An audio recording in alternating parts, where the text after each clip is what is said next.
100 vjetët e ardhshëm. Një autori amerikan shumë të njohur. Libri quhej bestseller interkontinental, planetar.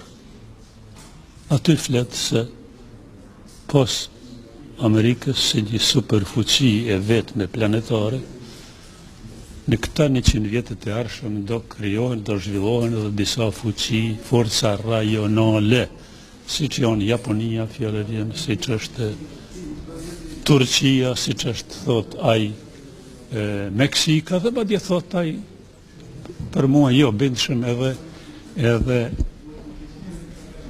Polonia. Ky autor amerikan. Nuk e di sa ja ka filluar me Poloninë e Meksikën, po Japonia, Turqia, sigurisht se mund të ndërtohen e zhvillohen si forca rajonale. Turqia sot zë vendin e 15 për zhvillimin ekonomik.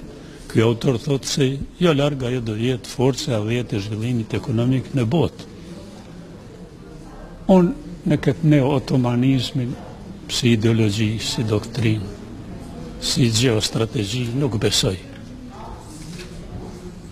Ndikimi i Turqisë me disa shtete për rreth që ka do përshtrihet, por neo-otomanizmi është një ideologji, një praktikë të i kaluar, e di se Serbia zhvillon një droj të madhe kundër neo-otomanizmit, bile e di se një autor, një historian ka botuar një libër për këtë çështje, me shumë mosdurim për Turqinë. Dhe piknisja e tij, frymëzimi i tij është përkatësia fetare.